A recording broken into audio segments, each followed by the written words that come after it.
98% of themed homes on Airbnb, they're not doing themes, they're doing gimmicks that are disguised as themes, and they just look so bad. What if I told you that your Airbnb was making some pretty serious design mistakes that are costing you thousands of dollars every single month in bookings? Come here. Hey, Daddy will teach me how to do jump rope. Yeah, I did tell you to teach you to jump. Let me finish this intro and then I'll go. All right? Okay. All right. Tell everybody to like and subscribe. I can take a hike. Okay, bye. Anyway, on today's episode of Raw Built, I am joined by the brilliant Bridget Whitney, Instagram's #1 short-term rental interior designer, and my partner over at Funkit Interiors. And we are breaking down the 13 biggest design faux pas plaguing the modern Airbnb. And trust me, you're gonna wanna stick around for all 13 because I can all but guarantee that you are guilty of at least one of these. And if you're not, let me know in the comments down below. But everyone's probably guilty of at least one or two. Let's dive in. Let's get into the roast of the modern day Airbnb faux pas when it comes to everything design. So let's get into the first thing that you hate, Bridget. What is one thing that every Airbnb needs to get rid of in 2025? My #1 thought is unmatched bedding. I'm so sick of feeling like I'm going into a college dorm, a male's college dorm room. We need to get white bedding through and through, no questions, 100% all the time. So what would unmatched bedding mean? Would that mean like they get like a yellow blanket and like orange pillows? I think what we see a lot is people wanting to have darker linens because it's easier to maintain, apparently. I find that hideous. Oftentimes it's mixed matched, but honestly, any color besides white, in my opinion, unless you're having a really themed property, and let's just say you have like a gothic themed castle. Like I could see potentially having different colors there, but I think keeping everything clean and white makes spaces look a lot better, and it also can help accentuate the mural or wallpaper or paint behind you and not feel so confused and crazy. I see totally what you're saying. I don't think that there's really any instance in where any type of color on your duvet, on your really you should, my opinion, you should have white duvet covers or white sheets, you know, the double sheet method on your bed. Even if you had a gothic themed castle, I get it, everything is supposed to be like black, dark, moody. I don't think that people look at a white bed and then say, they really went away from the theme here. Because at the end of the day, any themed hotel or anything, they still have white sheets because you can bleach the heck out of them. True. I guess the only thing that I will say is we just did a Harry Potter themed house and every room was like Gryffindor or Hufflepuff? Hufflepuff. And every room was very themed. And so it made sense to do green or gold bedding for that. But I guess we'll see how that goes. We don't have photos yet or else we'd show them, but you have a mood board? Correct. I have a design board. I'll show you. So we're doing a Harry Potter house and, you know. Okay. I'm in. It feels like it makes more sense. Like, wouldn't white feel kind of lame? Yeah, no, I agree. Be honest. Like, No, that looks insane. I still get a little, man, that looks so good. We did that? Yeah, we did that. Nice job. Okay. I still get a little stressed about the maintenance and the sheets and making sure that it's going to be stain free and washed properly, you know, but Fair. We're going to assume that this operator, well, first they invested a decent amount in both Funkit and the actual furnishing. So they're probably at a high level operator, probably not your everyday person that would let it sort of, fall to the wayside. But in that instance, I'd agree. I think that looks insane. So no mismatched beddings, should be white in 99% of the cases, unless you have an ultra themed place like you just saw. And if you're going to do that, I'm on board because you've sold me on it, but you have to make sure that your cleaners are on it with cleaning and that you have enough backups and all that stuff. White is just so easy to swap out. All right, let's get into faux pas number 2, because this is really relevant to what we just saw. Themed spaces that are like half-assed. What I mean by this is that people don't understand what a true themed space is. Okay, what we just saw with that was a true, like it really feels like you are in an HP like book. I'm not going to say the name because I don't want Warner Brothers, I think that's who does it, to come after me. But that is a true immersive experience that feels like you are in the movie of Harry Potter, right? What I often see people do is say, oh, okay, I'm going to do a Super Mario theme, and I'm going to go to Walmart and buy Super Mario posters, and then I'm going to get like a red blanket, and I'm going to get like a Mario stuffed animal and put it in the corner. And like that to me is so not a theme. And that is, I would say 98% of themed homes on Airbnb are these places that people are, they're not doing themes, they're doing gimmicks that are disguised as themes, and they just look so bad. It looks so cheap. Yeah. Like, think about the pink pickle. When we did that, every single detail in that house is executed to the fullest extent of a girl's trip. Like, no area was left untouched. And that's just what's needed now. I think back in the day, I think people get it twisted. Back in the day, we were able to do that because it wasn't as competitive. Now it's so different. Like, you need to wow people. There are so many amazing comps out there that you can't just be basic. Yeah, I want to show a really good example of what I think is a true theme, like kind of similar to the Harry Potter one that we just saw, but this is one that Airbnb does. This should really be your reference 100% of the time if you're going for a theme. So this is a theme that Airbnb did. They partnered up with whoever makes Winnie the Pooh. I don't think it's Disney, but they partnered up with the Winnie the Pooh creators, and they created this Winnie the Pooh themed Airbnb. It's in a tree. Okay, well, obviously that alone really fits the theme. That looks AI. It does. This was years ago before ChatGPT was around. But like, look at the inside of this Airbnb. Like, okay, they've already broken my one rule. They had the stuffed animal of Winnie the Pooh, but outside, outside of that, like genuinely, look at the furniture. Like the furniture is actual furniture that is from, or is within the style of Winnie the Pooh's home. The house itself is actually built to be like the inside of Winnie the Pooh's house. And to me, this is really just, here, I guess there's the actual photo of it from like the cartoons and stuff like that. So cute. So as you can see, hold on. Is there like a link on Airbnb where I can see this? Even their descriptions are thoughtful. So cute. What do you mean? Like, Oh, yeah. scroll down. Right here? No, scroll down a little. Down. Strictly no heffalumps inside the house. Yeah, hands are to be kept out of the honeypots. No pets other than roos, tigers, Eeyores, piglets, and Pooh Bears. Yeah, very, very cute. Like, I'm in on this because they actually executed a theme to the fullest. Look at that thing. I mean, that is truly a beautifully themed home. What I see most people do is they'll do Winnie the Pooh wallpaper or something random like that, and they'll be like, see, it's Winnie the Pooh themed. And it's like, not really. Yeah. It's just a cheap, it basically looks like the inside of a Spencer's Gifts to me. Oh. And that to me is like the easiest way to lose money. I have people that will come to us all the time and say, my place isn't booking. You know, I went all in on a theme. What's going on? And then we look at it. We're like, no, this isn't a theme. This is just posters from like the Walmart poster section. And it has to make sense. Like, I think sometimes people can put a theme in a random location because it's a theme. They think that's what you're supposed to do.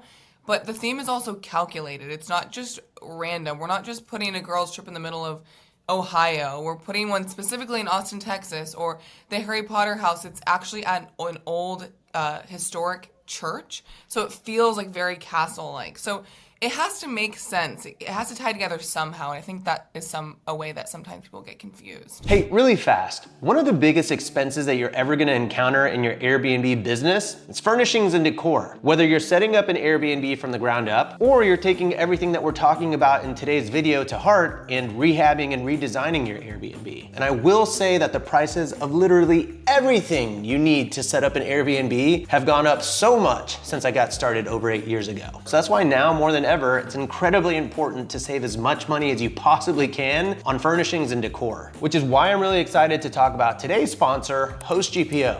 If you're unfamiliar with the concept of a GPO, that stands for Group Purchasing Organization. And what that means is that the good people over at HostGPO will go and negotiate huge, massive discounts for Airbnb hosts on all of your favorite brands that you would use to furnish your Airbnb anyway. And by the way, I'm talking about real discounts here. We're talking like 30 to 70% off of what you would ordinarily pay. Off of like legitimate brands too. And if you don't believe me, I'll give you some of my favorites here. Helix mattresses. These are mattresses that I personally sleep on in my primary home here. Slage, quick set. You can even get discounts on your locks. And of course, some of my personal favorites, Crate & Barrel, CB2, Article. It's like, it's genuinely, it's nuts. And you will buy things from these websites for your Airbnb for such large discounts that it will feel wrong. It will feel like you shouldn't be saving thousands of dollars, but I'm telling you, it's legit. I have saved tens of thousands of dollars using HostGPO, and it's incredibly inexpensive. I think at this particular moment, their membership runs 120 bucks a year, which is like,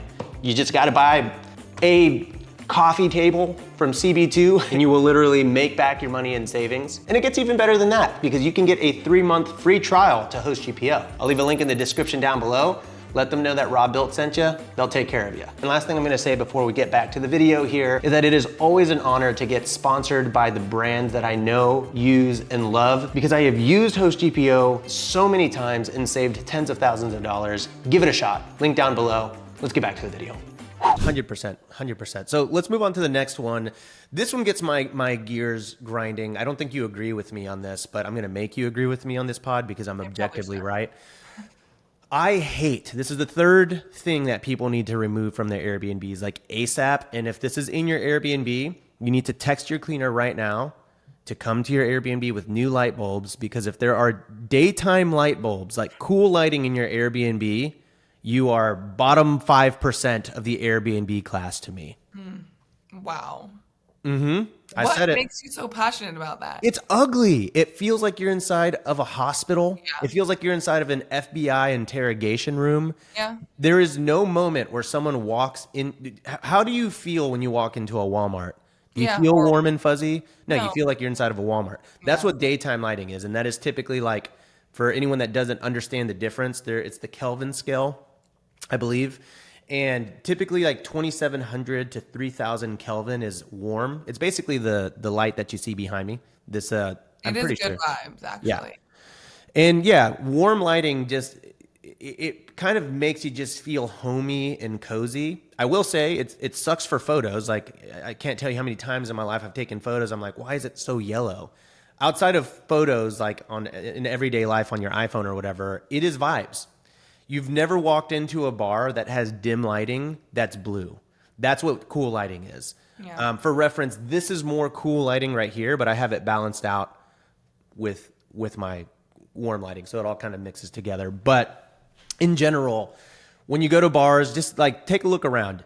Anytime you see dimmed lighting and it's super moody, there is 0% of the time where it is blue cool lighting. That's my story, and I'm sticking And to you're it. not saying that everyone needs to have a dim house. You're just saying Needs yeah. to be warm colored. Yeah. Because like the only time that daytime lighting is really like legitimately effective or like great is whenever it's like the sun is beaming into your windows. Right. Because that's actual like warmth and that's actual sunlight. But outside of that, yeah, no, there should really never be blue lighting in your house. I guess that you can maybe talk me into it on a themed place that's blue, but that's it. I also think similar to that, having other ways you can have lighting. So if you're in the living room, not only having the overhead light, if you have a lamp somewhere, because not everyone wants to have a light at night anyways. So different lighting sources would be great as well. Yeah. Yeah. To kind of, I'm a big believer that multiple sources of light in a room just gives it so much more of an ambiance. And I think you can kind of hide a lot of the, I don't know, the oldness or kind of the ugly parts of a house by just having really dialed in lighting. Fourth thing that you should remove from your Airbnb, sue me if you disagree with this, espresso colored furniture. My God, that was so cool in 2007, but in 2025, I have yet to see espresso colored furniture that I deem acceptable to the human eye. I unfortunately think it's back. It's back in trend, Rob. It's back in trend. Although I will say, maybe not for the Airbnb world. It has to kind of be a specific vibe for you to achieve that. But Espresso furniture is back. you're thinking of like rotten, disgusting, big, chunky sofa. We're thinking like high-end, slick. Oh, that is so different. What? That does not No. count. Okay, that's espresso colored furniture, isn't No, it? I know, but that's technically not espresso colored because that is a cloth. That's a cloth, and that's chocolate. Okay, so chocolate is okay, but not espresso. Yeah, I'm talking about like Threshold brand Walmart Target furniture that is brown, that if you like lightly run your your nail on it, it's like you imagining, really like, light brown from the cardboard underneath. Or is that not espresso too either? Well, it's just when I say espresso, I'm talking about dark brown wood. Like Oh, okay. Wood? espresso colored What was some coffee table watch. Look at this. I'll show you. I mean, what it's going to show me is like the expensive version of all this, which I suppose you can make a case. But and walnut is back in. Like walnut's been in for a bit. That walnut is not what I mean by this. I'm talking like Okay, that. yeah, but that style also is hideous. So is it that or is it the style? Yeah, but I associate this style. I mean, I see what you mean. that's nice too, but I still just I mean, I guess I'm sure you guys have used it, at Funkit. I'm sure you've used like really nice dark wood furniture. For sure the quality maybe it's just the style. Maybe you're right. Style. Cuz all of this is I still see this in Airbnbs. That is the ugliest thing I've ever seen. Also, don't use glass. Never. Never. Never. Yeah, never use glass cuz it will break on you. Okay, I'm understanding what the vibe that you're going for. Yeah, like when I see this, because sometimes people will buy like fully furnished properties and then they're like, yeah, great, it's already got the coffee table. I'm like, no, No, it doesn't. it doesn't. It's And I see matching it. furniture sets too, like all those matching pieces. For the love of God. Okay, that's a fair thing. So why don't we get into that? Why don't we talk about, Okay. we'll call that number 5, Yeah. matchy furniture pieces.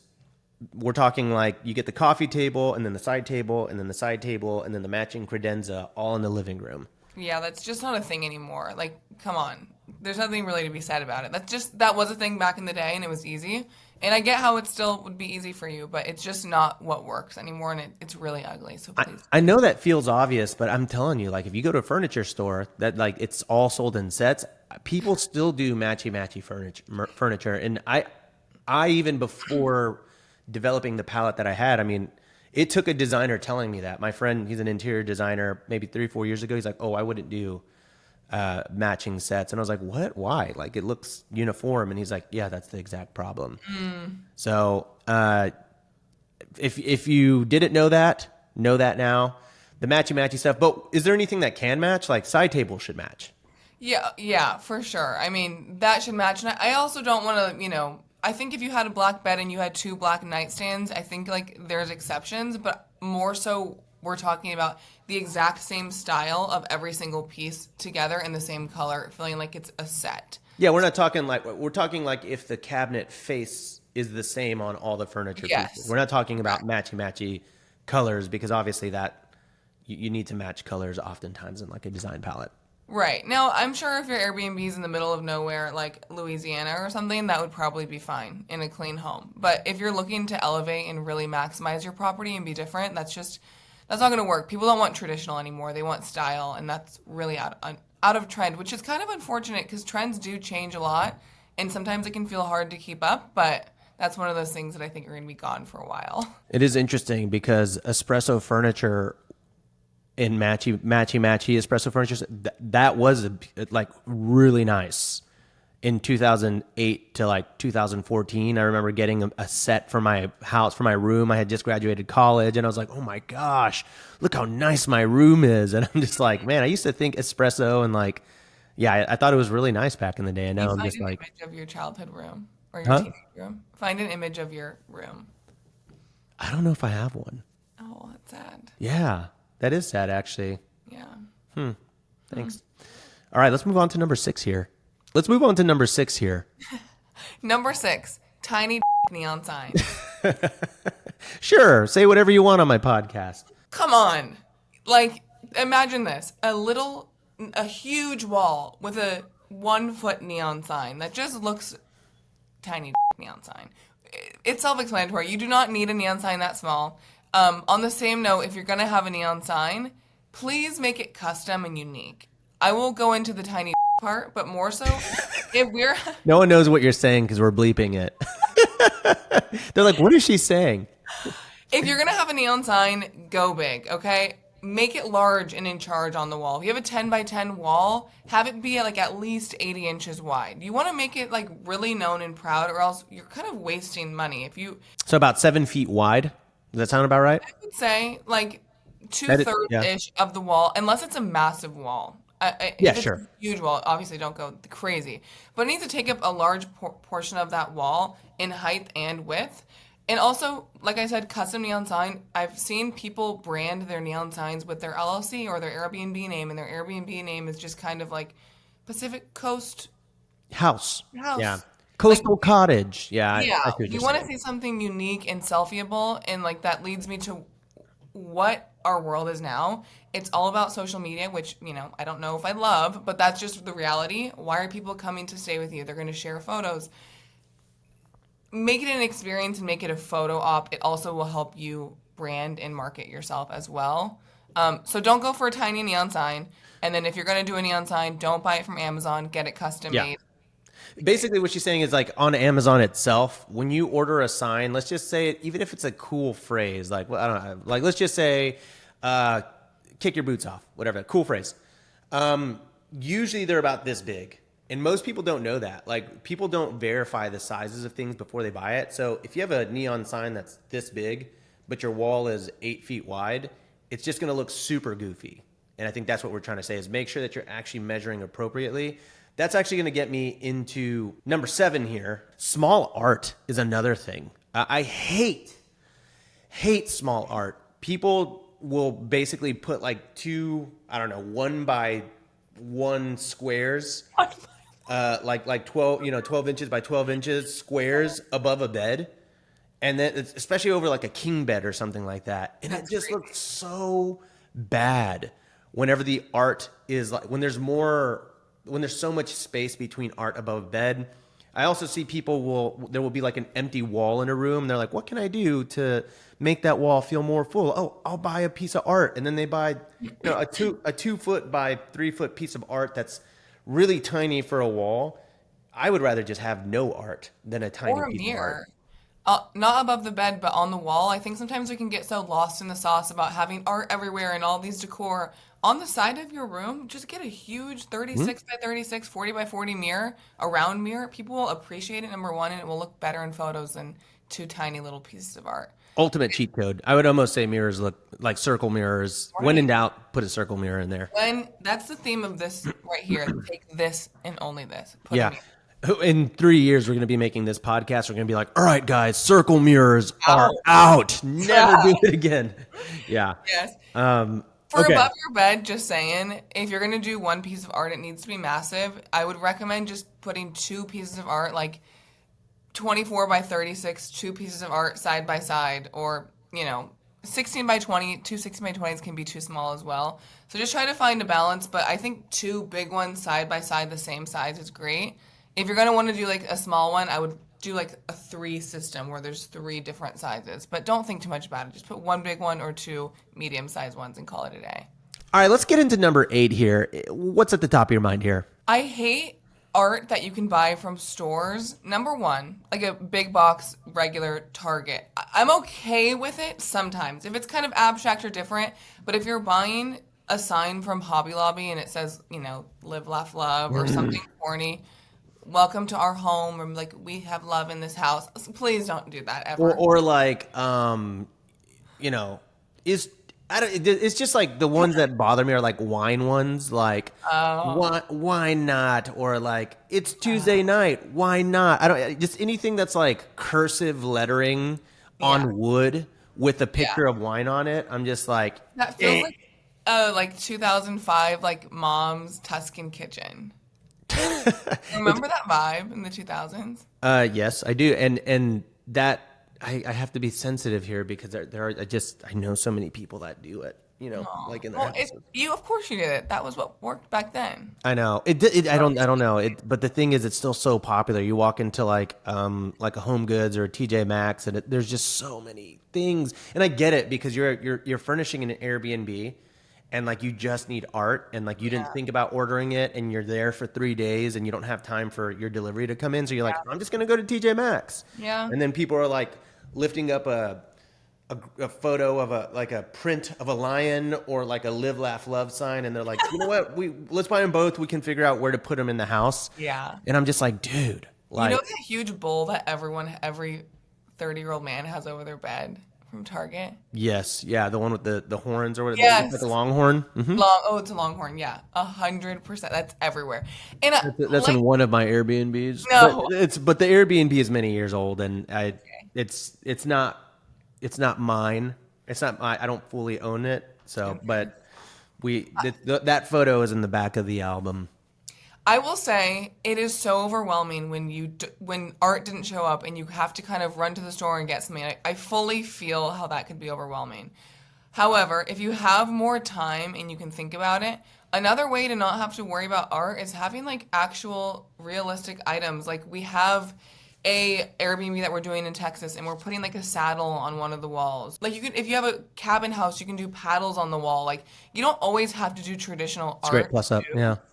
You can have something different because I think everyone at this point has like the same art in their Airbnbs. We just rotate. But try to get creative with it. Try to find some online. There are so many resources that you can find that don't have to be from Kmart. Although, is Kmart even a thing anymore? I don't think so. One little plus up to that is you can actually print art. So you can actually print like, you can go to juniperprintshop.com, which is my favorite place to get prints, and then you can buy it for, I don't know, $7 to $20, send it off to a FedEx, and you're good to go. Yeah, you can get it printed in a day or two. Go buy the frames from Michael's. Yeah. Yeah, you can get a 40% off coupon pretty easily. Buy a really nice frame. Bam, that can solve your art problem. That's actually a good point for last minute things. So you just buy the PDF and then go to Staples or FedEx or UPS and print it. I think that alleviates the issue of feeling like you need to run to the store for last minute things. Rob, that was brilliant. Thank you. I have good ideas sometimes. Welcome.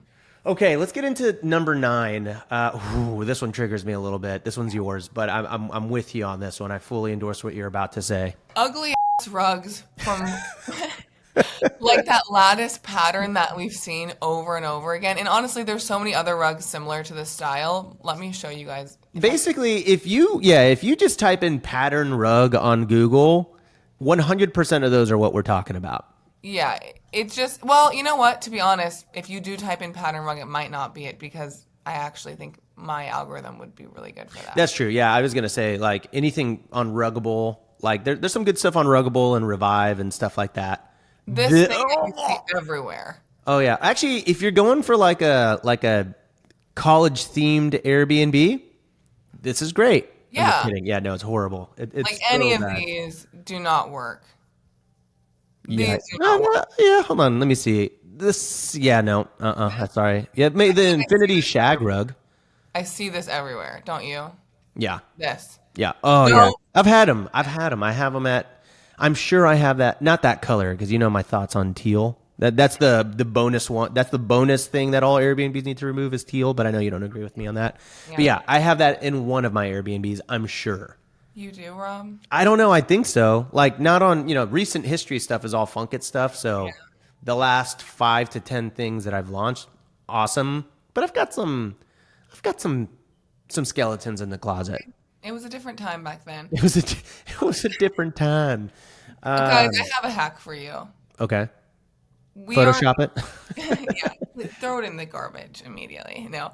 I now, with our properties that we design, we stick to only either jute rugs, Jute, classic, timeless. They don't stain. I mean, they do over time if someone took a dump on it or something. But like, they last to the test I of wish I time. could say that that's not something that happens in Airbnbs, but people do bring dogs. So Or something happens then. yeah, or something happens. Yeah. Jute rugs are timeless, classic. They last. They're durable. We also use outdoor grade rugs that are really cute. Like people wouldn't even be able to tell they're outdoor grade rugs. That's actually the hack of a lifetime. Only use jute or only use outdoor grade, and you'll be golden forever. Maybe don't give all of the Funkit secrets away, or else they won't hire us. welcome. By the way, book a call with Funkit. If you like what we're saying, if you want sort of the updated design trends and things that will not age the way any of the stuff that we're talking about, we'll leave a link in the description down below. You can book a call with our team. We will review your property with you on that call. We'll give you ideas or thoughts for your property. We'll run through the data, and we'll let you know if working with us is in your benefit. We will also tell you if it's not, to be honest. You're welcome. See you soon. Yeah, we'll see. You're welcome. Regardless, you will leave with some value. So click that link down below. Just to be fully transparent, we are about a month out, right? Yeah. We could be about a month and a half out, Not meaning, to scare you. yeah, I know it's a good problem to have as a business, but it's also a little frustrating because we want to help people now. But I guess what I'm saying is, if you're looking at launching in the next 3 months, talk to us today. Do not talk to us a month before you're going to close, or do not talk to us the week of closing, because it's really only going to push out when we can actually work with you and start designing and building out your boards. Our And favorite thing is to coordinate the timing so that right when you close, we're ready to go and yeah, we design it, and then a week later, you're ready to go and right. Because install the it. faster you launch, the faster you can make money. Exactly. Okay, let's get into number 10, equally triggering. And I've made this mistake so many times, and I think people don't know. Yeah. I don't think people know this one. It's an honest mistake. Tiny rugs. This is one that like feels like a harmless offense. And I just made this mistake the other day when I was furnishing my Austin condo, remember? I was like, hey, what do you think? Can I get away with it? And you're like, honestly, no, I think you should exchange it. I'm like, are you sure? Yeah. It's like, it's almost there. There are different tools. Like if you were to just look up on Google, best rug size for a room, there are tons of different like size charts that will help you determine what size rug you actually need for your house for all the different rooms. And I'll say honestly, the bigger the better. And I don't say you don't obviously want to fill up your entire room or make it too big, but if you're in between a size, always go up. I think it's always looks better when it's bigger than your living room set or your bedroom. It needs to stand out in a specific way. You can look on Google. That's a great way to say it. I will say this. There has never been a single time, not once in my life, where I walked into the room and said, oh, that rug's too big. Mm-hmm. Now, there have been many times where I walk into a room and say, ooh, that rug is really tiny. Yeah, that's sad. And then they may not know. I think most people are like, yeah, it's a rug, right? Like we're good to go. Yeah. Like for a living room, you typically should never, if you have a traditional size living room, it should always be at least like a 9 by 12. It always needs to be big. A 5 by 7, I don't know a world in which a 5 by 7 could honestly ever really work. Well, that room that in that Austin condo was a 5 by 7 because it was like such a tiny room. Mm-hmm. If you have a tiny, tiny little space, but yeah. 6 by 9, but we did 6 by 9 and it was way better, right? It was. Yeah, that extra foot definitely made a difference. So the only thing I will say, something to watch out for, I will say the bigger the rugs, the more displaced and wrinkled and like harder they are to adjust. So I just went to my Airbnb that I sold in Tennessee and had a really big rug under the bed, and it made me angry at my cleaner's lack of attention to detail to like shimmy it around and fix it. And I think it's because there's just one person cleaning and they don't have the ability to like lift up the bed and move stuff. So just make sure you have a system for adjusting big rugs, because over time they get crooked, they get wrinkled and caught under the leg, and it just looks really bad. You could also do rug tape. All right, there's your system. All right, I'm an idiot. I didn't do rug tape. Leave me alone. This was one of the older Airbnbs. Leave me alone. Yeah, rug tape is great. Sometimes it can get stuck to your flooring, so if like you're worried about that, maybe pass on it. But you'd be golden with that. Okay, so we got 3 more here, and then we'll wrap up. We'll call this the fire round. Number 11, old ceiling fans. This might feel obvious. I think this is one of those things where they set up the room, and the idea of changing out their fan kind of overwhelms them because they can't do it. And then the idea of hiring an electrician, they're like, ooh, what do I do? A ceiling fan is like $100, 150 max. You look like you're going to say something. I'm like typing because I have an exact image I want to show. Oh, okay. Yeah, show it. So this is one of the first Airbnbs that we did for a client. And I will say, at the time, this was a couple years ago, I didn't know how bad it would look in photos. It was honestly I overlooked it. The client didn't want to spend money on it, but also I didn't push them. Now I would push them to do it. While you pull that up, let me show you the difference at a Funkit property that I didn't even think about. And honestly, these aren't the most offensive fans out there, but they're not great. So check this out. So here's our game room. It's really kind of like a garage apartment. It's one of the additional bedrooms that you see at the very end of the album These are old fans. I don't actually really think you'd notice it all that much in these photos. Man, Airbnb really compresses the heck out of these photos sometimes. But here's what it looks like, okay? And just for a frame of reference, here's what it looks like whenever you actually have nice fans.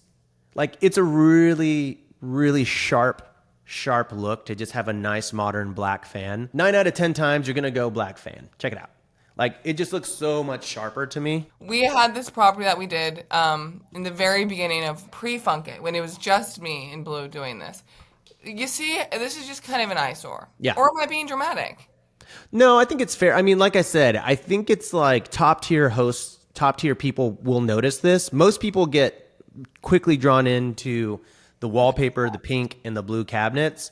But if you're really looking deeply, then yes, I would say, I don't think it detracts it.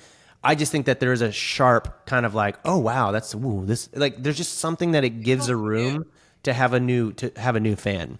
Right, and an easy swap like that also is swapping out your bathroom vanity mirror and then light fixture. That updates a bathroom in the snap of a finger. Like it makes it so much better with that quick swap. Yeah. Okay, this is fire round. So let's get to number 12, and then we got one more that I think is really costing people money. I can't even explain how much I hate the faux fur pillows. Never use that ever in a million years unless you want them. I'm gonna say it. Do not. I know exactly what you're gonna say. She's saying unless you want them crunchy from thin. Yeah. We'll say it that way. I agree. Throw pillows in general are things you can wash. I don't know how diligent the majority of the hosting population is, but you can't wash a faux fur pillow. You cannot. The only time I've ever feel like it's kind of okay is if you have a cabin and you're using those fur blankets around the fire pit. Those look really unbelievably good in photos. You just probably have to replace them often and really be diligent with those. Yeah. Faux fur. They feel nice, but they are littered with COVID-21. Yeah, too much. Yeah. Also, okay. tip, buy throw pillows from Amazon that have the zip. You can zip them off and then the insert. Buy them separately. That's if you what go I'm to talking about, Target, 'cause that's how you can wash it. Yeah. But with the faux, you cannot. Exactly. If you go to Target and just buy a throw pillow, you're not going to be able to unzip it. And then you can't wash it and then you just have something bad. Then you have crunchy faux pillows. All right, number 13. Wow, this one's a big one, and it kind of goes hand in hand with the theme that we talked about at the beginning. But really, I want to end on this one because I think that this is where most hosts kind of fall off, and that's really a half-baked amenity idea. We see a lot of people that will do things like arcades. They'll do things like movie theaters, but they're really stale, and they're really just the basic furnishings of a theater, but nothing that actually makes it feel like an immersive movie theater. Yeah. We see this constantly.